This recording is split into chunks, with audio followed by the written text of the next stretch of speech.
The birds and squirrels on San Diego's side of the Tijuana River are soaked with Mexico's polluted water nearly every time it rains. The flow brings trash, closes beaches, and County Supervisor candidate Rafael Castellanos says residents are sick of it. We're getting dumped on, literally, in South San Diego County. Castellanos is campaigning to change that. He's one of the three leading Democratic candidates jostling to replace the current Republican supervisor who is terming out after more than 20 years. Castellanos says a top priority will be curbing the cross-border sewage that has made federal employees sick.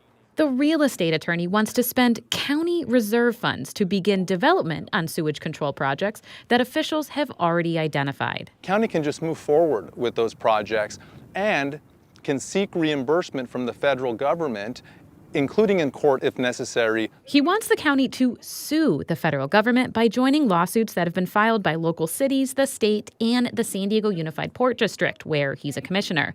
Castellanos believes the legal action has resulted in $300 million in federal funds that were recently made available for cross-border pollution.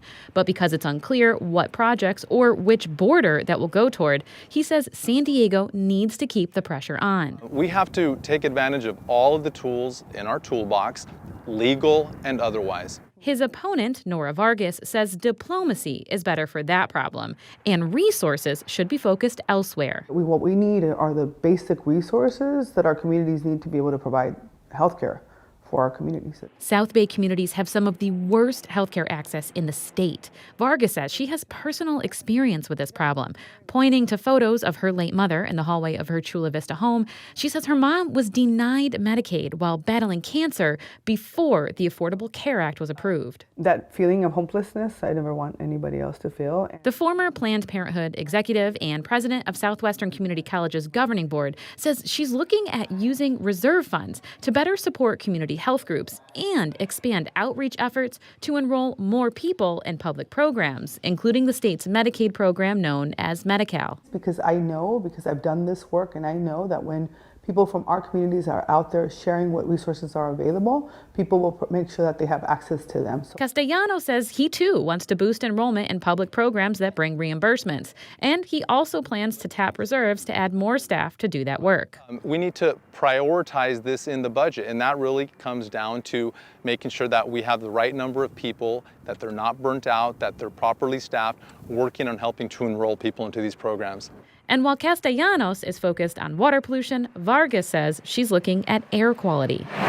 Try to make more people out of their cars, but we can't do that unless we have better transportation, right? We have to make sure that we create initiatives. Like, I really do believe that everybody should be able to ride a bus for free. They're both concerned about the housing problem that exists countywide. Castellanos put forth a 4-point plan that calls for cutting regulatory hurdles and includes a $1 billion bond to offset infrastructure costs that he says developers pass on to buyers and renters. It's based on my experience as a land use and real estate and finance attorney. Vargas hasn't proposed a formal plan, but says she supports building more homes and wants to help keep people in the ones they already have. And I think the county can create a tenant rights part of their housing authority. The other leading candidate is State Senator Ben Hueso. We need good leadership, good government, to represent the interests of the people locally. He canceled an interview with KPBS and did not respond to follow-up messages, but he told the San Diego Union-Tribune editorial board that quality of life was San Diego's biggest issue. What do they want?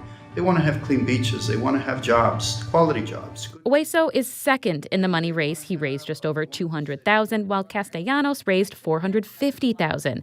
Vargas is third with around $150,000, but she still has a few more days to file details of additional contributions.